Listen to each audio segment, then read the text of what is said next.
Hello everyone, welcome to class 12 physics classes. Our first topic is electric flux. Flux क्या होता है? It is the total number of electric field lines crossing the surface in a direction normal to the surface. एक surface के perpendicular जितनी भी field lines उस surface को cross करती हैं उसको हम लोग electric flux बोलते हैं. Total number of electric field lines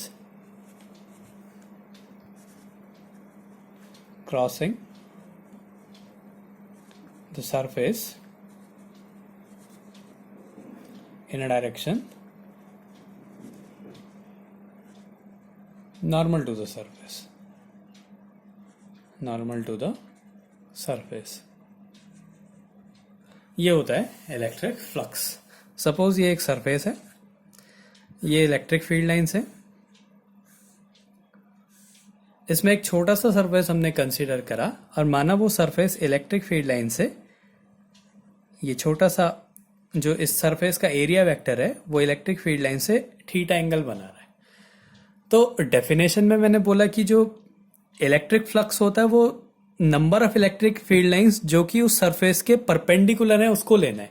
तो अब हमने देखना है कि कितनी फील्ड लाइंस इस सरफेस के, इस छोटे से सरफेस के परपेंडिकुलर है.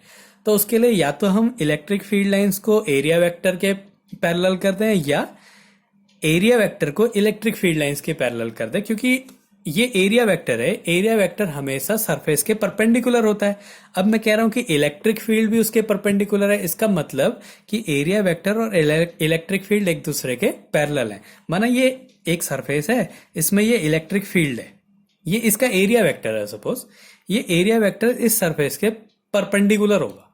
अब इलेक्ट्रिक फील्ड लाइंस भी इस सरफेस के परपेंडिकुलर है. माना ये इलेक्ट्रिक फील्ड लाइंस है और ये भी इस सरफेस के परपेंडिकुलर है. इसका मतलब कि जो एरिया वेक्टर है वो परपेंडिकुलर इलेक्ट्रिक फील्ड लाइन के पैरेलल होगा. तो हमने देखना है कि कितनी फील्ड लाइंस इस एरिया वेक्टर के पैरेलल होती हैं. तो हमने क्या करना है, इस एरिया वेक्टर को फील्ड लाइंस के कंपोनेंट्स में रिजॉल्व कर देना है.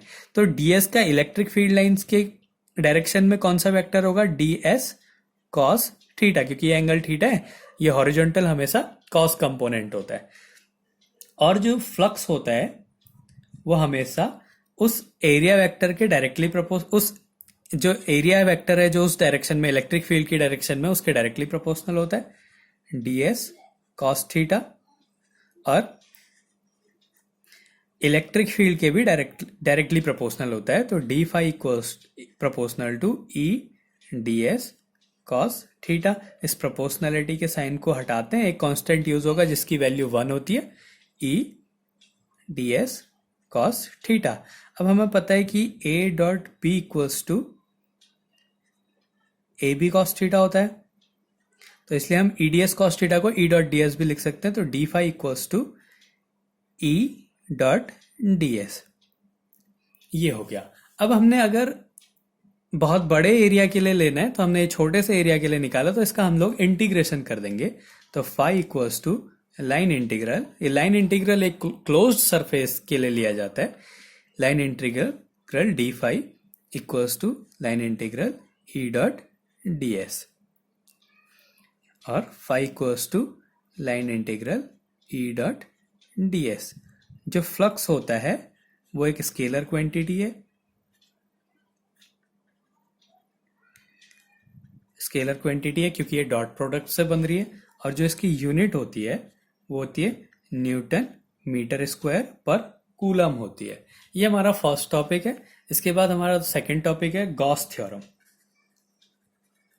गॉस थ्योरम, हमने इस थ्योरम का सिर्फ स्टेटमेंट पढ़ना है. ये थ्योरम का स्टेटमेंट है कि अगर कोई सरफेस है, जैसे कोई सरफेस है, उस सरफेस का जो फ्लक्स होगा वो उस सरफेस का जो नेट चार्ज होगा उसका 1/ε0 टाइम्स होगा. It states that the electric flux through a surface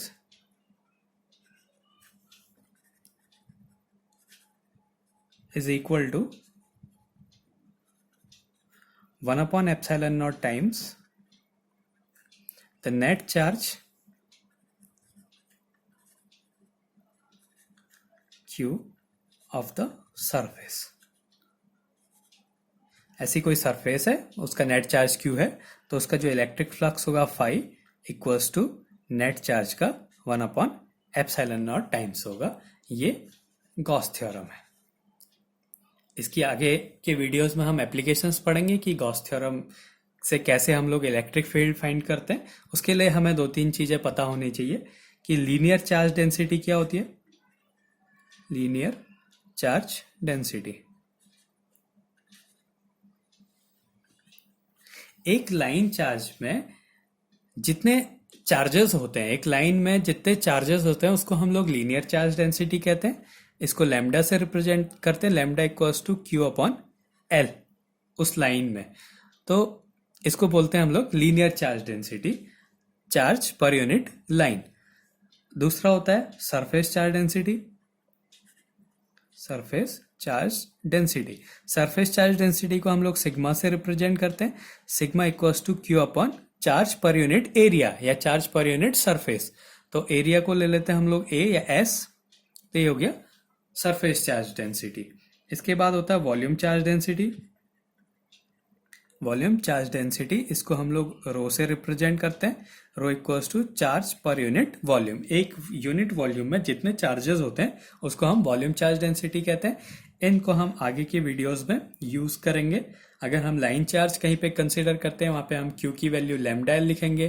कहीं पे सरफेस चार्ज लेते हैं तो वहां पे चार्ज की वैल्यू हम लोग सिग्मा एस लिखेंगे। अगर वॉल्यूम चार्ज ले रहे हैं तो वहां पे चार्ज की वैल्यू हम रो वी लिखेंगे। तो ये इलेक्ट्रिक फ्लक्स होता है कि कितने किसी सरफेस से कितनी नंबर ऑफ फील्ड लाइंस उस सरफेस के परपेंडिकुलर उसको क्रॉस कर रहे हैं, उसको इलेक्ट्रिक फ्लक्स कहते हैं। फ्लक्स की value E dot D S होती है। गॉस थ्योरम कहती है कि किसी भी सरफेस का जो नेट चार्ज होता है, नेट फ्लक्स होता है, उसके नेट चार्ज का 1 अपॉन एप्सिलॉन नॉट टाइम होता है। इसका एक एग्जांपल करते हैं। माना ये एक सरफेस है और यहाँ पे चार्जेस, यहाँ पे 3 कूलम 2 कूलम चार्ज, और इस सरफेस के बाहर 2 कूलम चार्ज बाहर है। तो इसका नेट फ्लक्स निकालो। तो नेट फ्लक्स क्या होता है कि नेट चार्ज का जो 1 अपॉन एप्सिलॉन नॉट टाइम होगा। तो phi equals to net charge, इस क्लोज सरफेस का नेट चार्ज क्या है। ये 2 कूलम का चार्ज सरफेस के बाहर है, इसलिए हम इसको नहीं यूज करेंगे।